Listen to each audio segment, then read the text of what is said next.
What up, hero? Something I've been really thinking about and I've been getting more clarity about is like the cost of freedom, right? Like what it really costs to be like truly free, right? I once heard Eddie Pinero say empowerment is lonely, right? Like empowerment is lonely. And I'm just like, that couldn't be more true than like, I say this because when you begin to separate yourself, when you begin to truly, you see a lot of motivational videos pop up and say like, disappear for 6 months, right? Disappear for a year, get your life together. When you begin to really do that though, and actually take that step, take that leap, it gets so lonely, right? And not the whole time, but there are moments where you just feel like, is this worth it, right? But then you get reminded what you're paying for. What you're paying for is freedom. You're paying for, by separating yourself, you start unlocking levels to life that a lot of people never do or never will, just because they don't want to pay that price, right? The crowd is always there, right? I once heard Eric Thomas say he was like average is always going to be there. So why spend time being average right now? Why be average right now when average is always going to be there? It's not going nowhere, bro. The jobs is not going nowhere. College is not going nowhere, right? I'm in college still, right? And I love school and it's something I actually love doing. So I feel free while I'm doing this, right? And you can have a job that you love doing and you feel free while you're doing it, right? But they're always going to be there, right? It's always going to be there, man. You 22, 24, and you want to start investing in real estate, or you 24, you want to start learning how to trade stocks, right? Why not do it now? Because, bro, that job that you're letting keep you from taking that chance is always going to be there, right? And if you watch a lot of my content, I encourage people that you can do both, right? Like I said, I'm in school and I'm working on my dream, right? You could be at your job and on your lunch hour you could be working on learning how to invest or reading a book or just self-improvement, right? But self-improvement is lonely. It's called self-improvement for a reason, right? Because all you doing is focusing on yourself, right? And a lot of people will call you selfish, but I think it's levels to that. You got good selfish and you got bad selfish. You know, the cliche phrase, no one cares about you as much as you will. Nobody will, right? Like, period.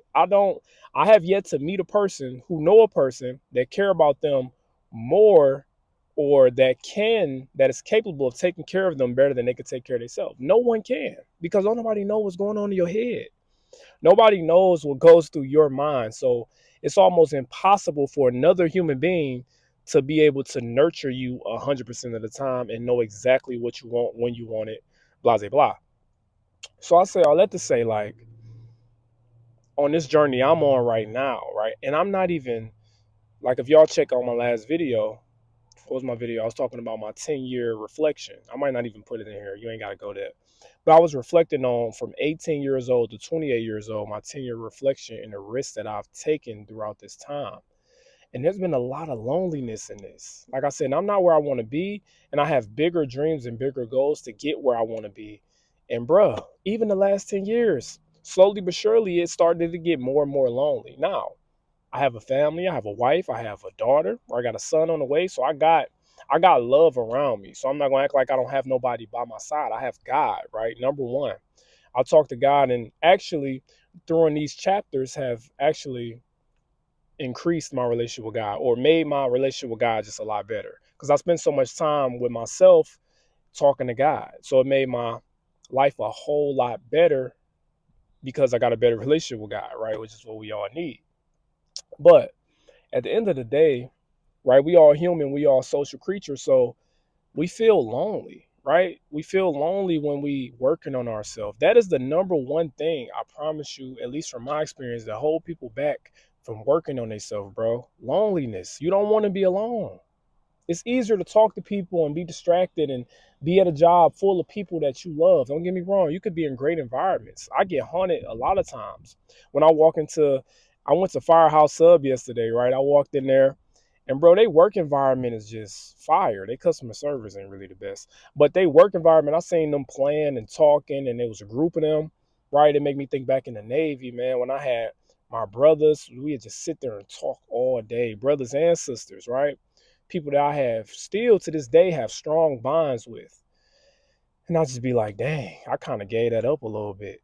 Right? I put all of that at risk to chase my dreams. I put all of that at risk when I got out the military and I said, I'm finna go hop into entrepreneurship. I'm finna go get into real estate. I walked away from jobs because although we had a great camaraderie, right? I wasn't able to really truly grow and build myself, bro. Like I said this yesterday to my friend Carlos. I said, bro, eagles aren't meant to be caged, right?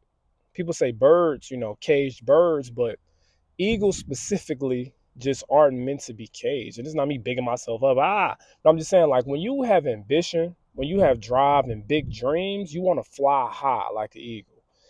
And when you find yourself in cages, even if you got friends with you, even if you got people that you love with you, if you're not able to stretch your wings and fly, you're gonna be miserable, right? And I've been there so many times. That's why I walked away from so many things, right?